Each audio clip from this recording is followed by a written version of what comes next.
What happens when one of Hollywood's most respected voices gets silenced on live television?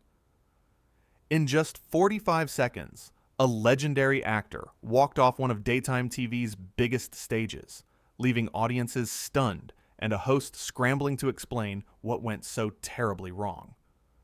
Morgan Freeman sat down on The View, expecting a conversation about his latest film project. What he got instead was an ambush that would become one of the most talked about moments in daytime television history. The trouble started almost immediately. Whoopi Goldberg opened the segment with what seemed like a simple question about Morgan's career, but there was something in her tone, something sharp. The audience could feel it. "So Morgan, you've been in this business a long time," Whoopi began, leaning back in her chair with her arms crossed. "Some people are saying you're out of touch with what audiences want today. What do you say to that?" Morgan paused, his famous calm demeanor intact. "Well, I think audiences appreciate good storytelling, regardless of trends. That's what I've always focused on." "Good storytelling," Whoopi repeated, her voice dripping with skepticism. "Or the same old stories told the same old way by the same old people?" The other hosts shifted uncomfortably. Joy Behar glanced at Sunny Hostin, who raised her eyebrows. Sarah Haynes looked down at her notes. Morgan smiled, but it didn't reach his eyes. "I believe every generation has something valuable to contribute. I don't think experience should be dismissed as being out of touch." "Nobody's dismissing experience," Whoopi shot back. "We're questioning relevance." The audience gasped softly. This wasn't the friendly banter they expected. Joy tried to intervene. "I think what we're trying to say is—" "I know what I'm trying to say, Joy," Whoopi interrupted, not breaking eye contact with Morgan. "I don't need you to translate for me." Joy sat back, clearly taken aback. Morgan remained composed. "Whoopi, I came here to talk about a film that I'm passionate about. A film that has something meaningful to say. If you'd rather turn this into something else, maybe we should reconsider this conversation." "Oh, is that a threat?" Whoopi leaned forward now, her voice rising. "You're going to tell me how to run my show?" "Our show," Sunny quietly corrected. Whoopi shot her a look that could freeze water. "What did you say?" Sunny cleared her throat. "I just meant it's all of our show. We all host together." "I know what you meant," Whoopi snapped, "and I know what I'm doing." Sarah tried to lighten the mood. "Maybe we should talk about the film itself. Morgan, can you tell us about your character?" Morgan nodded gratefully. "I'd be happy to. The character is a man who spent his life working for justice. And he—" "Justice," Whoopi interrupted again, laughing bitterly. "That's rich coming from someone who's been part of a system that's excluded so many voices for so long." Morgan's jaw tightened. "Excuse me?" "You heard me," Whoopi continued. "You've been comfortable in Hollywood for decades, while others couldn't even get in the door. And now you want to lecture about justice?" "I have never lectured anyone," Morgan said, his voice still even, but with an edge now.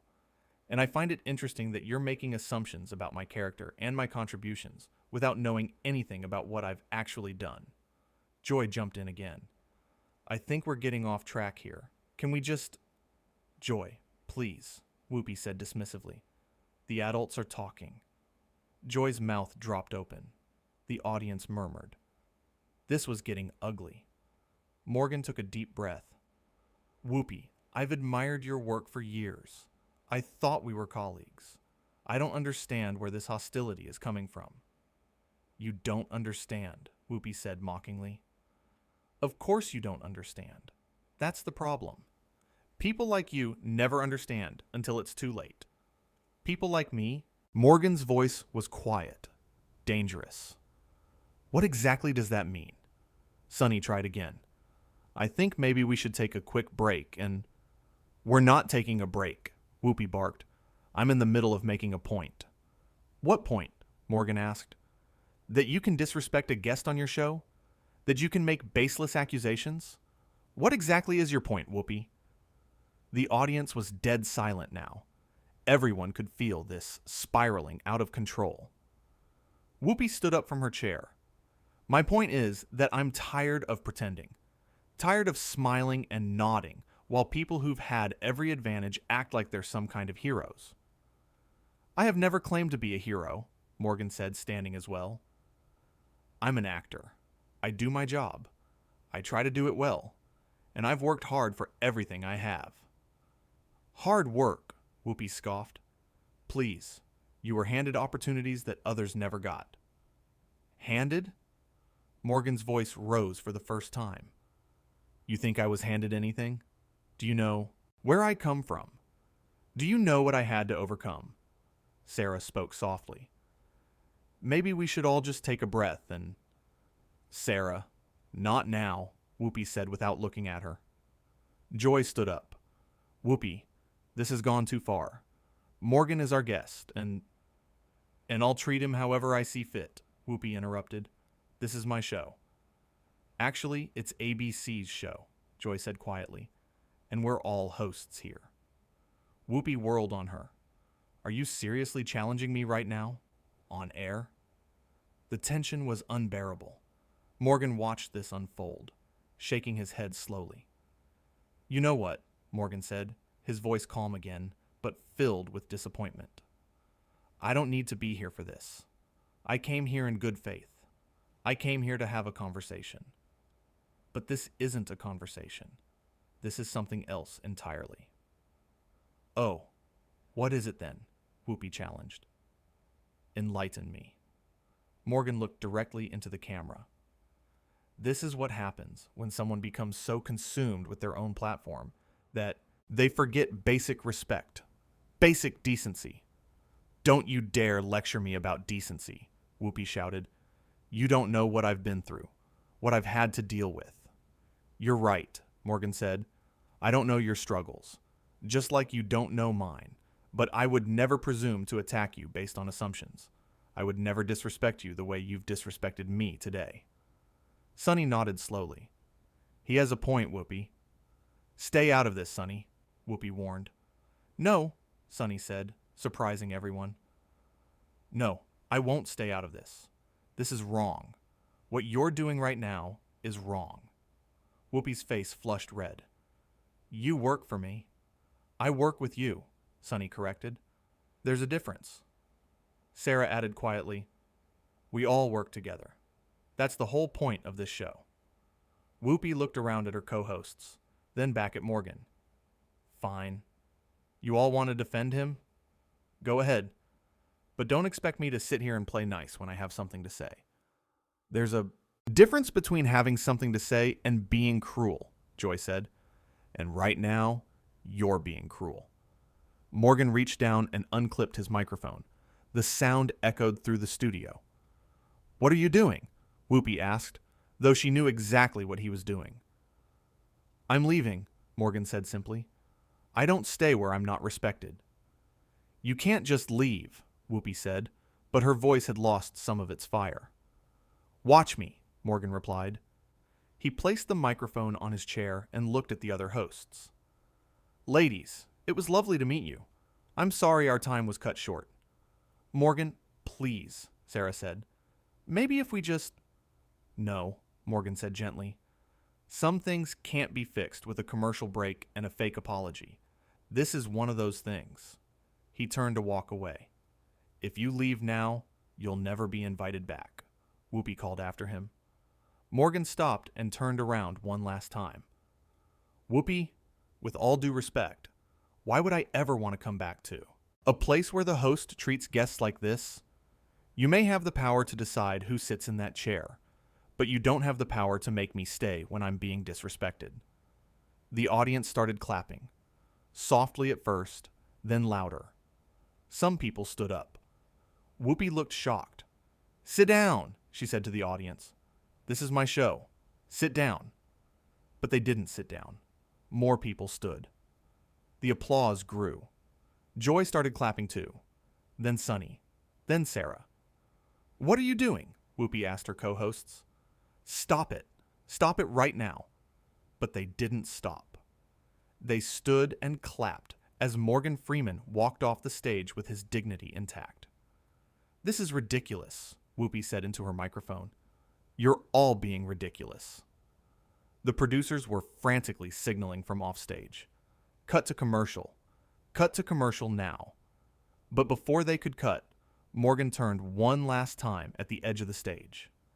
"You know, Whoopi," he said, his voice carrying across the studio, "I've played a lot of characters in my career. Wise men, leaders, heroes, villains, but I've learned something from all of them. Real strength isn't about putting others down to make yourself feel powerful. Real strength is lifting others up. I hope you remember that." And with that, he was gone.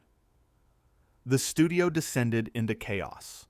Audience members were talking amongst themselves. The other hosts stood frozen. Whoopi sat back down, her face unreadable. "Well," she said into the microphone, trying to regain control, "I guess some people can't handle honest conversation." "That wasn't honest conversation," Joy said, still standing. "That was an attack." "I was asking legitimate questions," Whoopi insisted. "No," Sonny said. "You were trying to prove a point at someone else's expense, and it backfired." Sarah added, "I've never seen anything like this. This isn't what we do here." "Don't tell me what we do here," Whoopi said. "I've been doing this longer than any of you." "And that's supposed to excuse this?" Joy asked. "Length of time doesn't give you the right to treat people badly." The audience was still buzzing. Security was trying to calm people down. The producers were losing their minds. "We need to go to commercial," a producer yelled from offstage. "Fine," Whoopi said. "Go to commercial. See if I care." The camera cut away, but the damage was done. In less than 15 minutes, one of the most respected actors in Hollywood had been driven from the stage, and everyone had seen it happen. Backstage, Morgan was escorted to his dressing room by a production assistant who kept apologizing. "It's not your fault," Morgan told her kindly. "You didn't do anything wrong." "I'm so sorry, Mr. Freeman," she said. "I don't know what happened out there." "I do," Morgan said. "Sometimes people forget that having a platform is a responsibility, not a weapon." Back on the set, the co-hosts sat in uncomfortable silence during the commercial break. "What just happened?" Sarah asked. "Whoopi happened," Joy said bluntly. Whoopi glared at her. "I don't need commentary from you." "Well, you're going to get it anyway," Joy said, "because that was unacceptable. Completely unacceptable." Sonny nodded. "I have to agree. Morgan Freeman is a legend. He came here as a guest, and you treated him like an enemy." "I was asking tough questions," Whoopi said. "That's what we do." "No," Sarah said quietly. "That's not what we do. We have discussions. We debate. But we don't ambush guests with personal attacks." "It wasn't a personal attack," Whoopi insisted. "Then what was it?" Joy demanded. "Because from where I was sitting, it looked like you decided before he even sat down that you were going to tear him apart." Whoopi stood up again. "I don't have to explain myself to any of you." "Actually, you do," Sonny said. "We're a team, and what you did out there affects all of us." The stage manager called out, "We're back in 30 seconds. "I don't care," Whoopi said. "I need a minute." "We don't have a minute," the stage manager said. "We're live." "Then go live without me," Whoopi said, walking off the set. The other three hosts looked at each other in disbelief. "Did she just leave?" Sarah asked. "I think she did," Joy said. "What do we do?" Sonny asked. The stage manager was counting down. 10 seconds, 9, 8. "We do the show," Joy said, sitting back down. "That's what we do." The camera came back on. The three remaining hosts sat there, trying to look composed. "Welcome back," Joy said, her voice shaky. "As you can see, we've had some changes. Morgan Freeman has left the building, and Whoopi has stepped away from the table." "We want to apologize," Sonny said. "What you witnessed was not okay. It's not what this show stands for." Sarah nodded. "We believe in respectful dialogue. We believe in treating our guests with dignity. And what happened today fell short of that standard."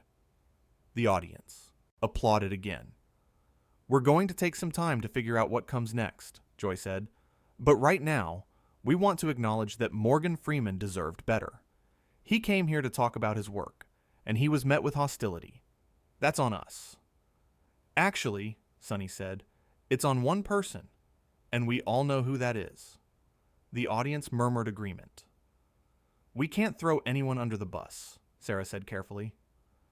"I'm not throwing anyone under the bus," Sonny replied. "I'm stating facts. We all saw what happened. The viewers at home saw what happened. We can't pretend it was something else." Joy took a deep breath. "You're right. We can't pretend. Morgan Freeman was treated unfairly today. He responded with grace and dignity. And we're sorry." More applause from the audience. "Now," Joy continued, "we're going to move on to our next segment. But we wanted to address what happened because you deserve honesty. This show is about honest conversation, and that has to start with us, being honest about our own failures." The show continued, but everyone knew nothing would be the same. The 3 remaining hosts tried to maintain normalcy, but the energy was off. The audience kept whispering. The producers were in full crisis mode backstage. Meanwhile, in his dressing room, Morgan Freeman sat quietly, processing what had happened. His publicist rushed in, phone already out. "Morgan, I'm so sorry," she said. "I had no idea it was going to go like that." "How could you?" Morgan said. "I didn't know either." "Do you want to make a statement?" she asked. Morgan thought for a moment. "No. I think what I said out there was enough. Sometimes silence says more than words." His publicist nodded. "The internet is already going crazy. People are on your side." "I don't need people on my side," Morgan said. "I just need to know I conducted myself with integrity. And I did." "You absolutely did," she agreed. "You were a class act from start to finish." Morgan smiled slightly. "I've been in this business a long time. I've learned that how you respond to disrespect says more about you than the disrespect itself." Back on set, the show finally ended. The moment the cameras cut, all 3 hosts let out collective sighs of relief. "That was the longest hour of my life," Sarah said. "Tell me about it," Joy agreed. Sonny looked toward where Whoopi had exited. "Should we go talk to her?" "And say what?" Joy asked. "She made her choice out there. She chose her ego over everything else." "But we work with her," Sarah said. "We have to figure this out." "Do we, though?" Sonny asked. "Do we really have to figure this out? Or do we have to decide if we want to be part of a show where that kind of behavior is acceptable?" The question hung in the air. "Let's not make any decisions right now," Joy said. "We're all upset. We need time to process." "Fair enough," Sonny agreed. They gathered their things and left the stage, each lost in their own thoughts about what had just transpired and what it meant for the future. In another part of the building, Whoopi sat alone in her dressing room. She could hear the buzz of activity outside. People rushing around, phones ringing, voices urgent and stressed. She knew what they were saying. She knew how this looked, but she couldn't bring herself to feel regret. Not yet. Maybe not ever. There was a knock on her door. "What?" she called out. A producer poked her head in. "We need to talk about what happened out there." "Not now," Whoopi said. "It has to be now," the producer insisted. "This is serious, Whoopi." "I said not now," Whoopi repeated, her voice hard. The producer hesitated, then closed the door. Whoopi sat back and closed her eyes.